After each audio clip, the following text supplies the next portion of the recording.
As a typical evening routine that I run myself through, I like to get on my rollers and massage out my full body massage. So the roller that I prefer is this double ball massage roller, and you can see it's got that groove in here which really allows you to get to certain areas of the body, specifically like this one for the shoulder.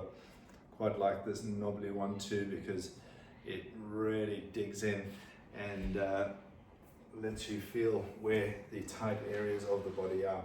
So here we go. So I'm going to do some thoracic extension through the spine. I'm going to start off in the upper thoracic, in the neck area, in the upper trapeze. You see I'm keeping my hips up and I'm moving up and down in that area. Usually I'll spend a little bit more time in there.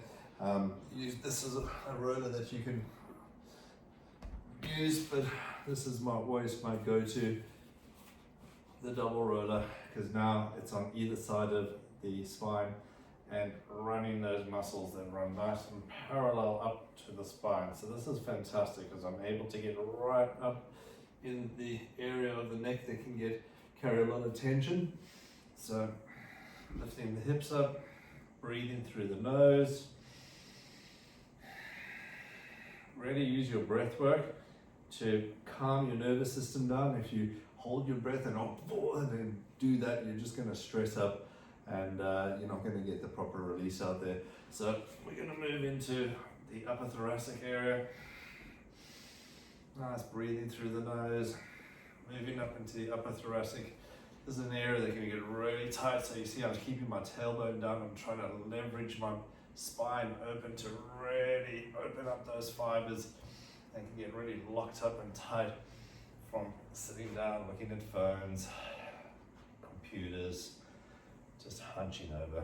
Majority of the population's hunching over, so it is a problem child area. So you really want to pay attention to these fibers in your upper back, really get in there. You can also try getting your arms extended overhead. So taking the arms nicely overhead, breathing in, pushing the arms down, open the overhead archetype in the body, moving up and down there. Starting exploring that thoracolumbar area. See, I'm keeping my abs braced.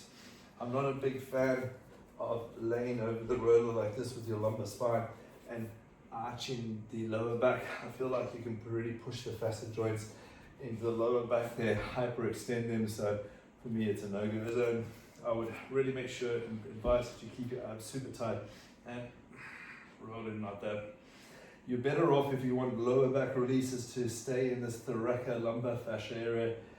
So here where the sternum is and where the upper back and the lower back meet. If you release that area over there, it'll have a knock-on effect to your lumbar spine. So if you're suffering with hyperextension, a lot of jamming in, tightness in your lower back, that's the area to get stuck into, this area here where the roller is, and brace your abs and just stay in that spot there. Release that out. That'll help with that lower back tension. From there we can move into the back of the shoulder. So with the back of the shoulder, I'm going to use the knobbly roller here to really search out the muscles in the back of my shoulder blade.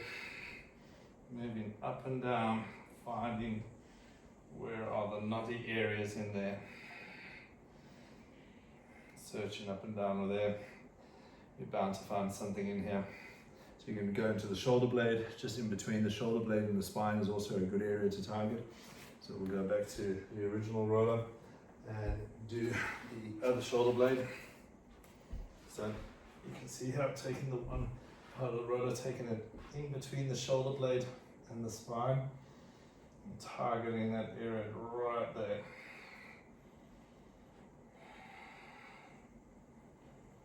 There we go, finding little knots. I can feel there's a little knot just up there.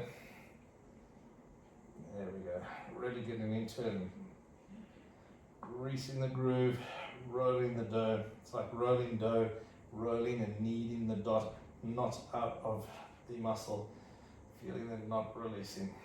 Breathing through the nose, keeping the nervous system nice and calm.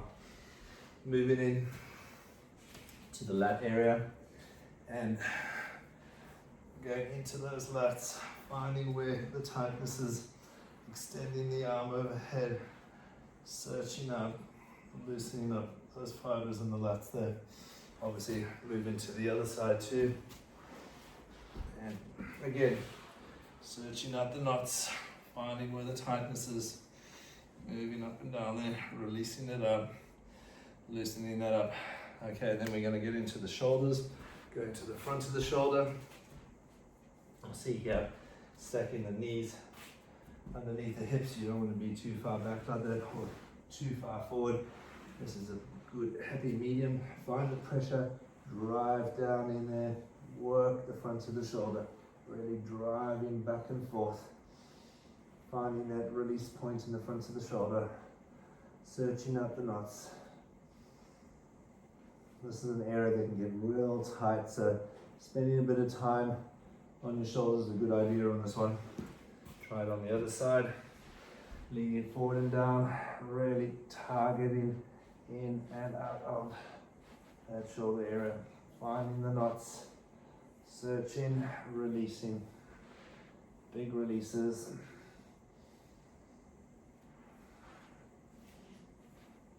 There we go. Finding those knots, searching it up, getting as much pressure down there as you possibly can. So that's a really little easy sequence you can do in the upper body. Stay tuned for more lower body stuff.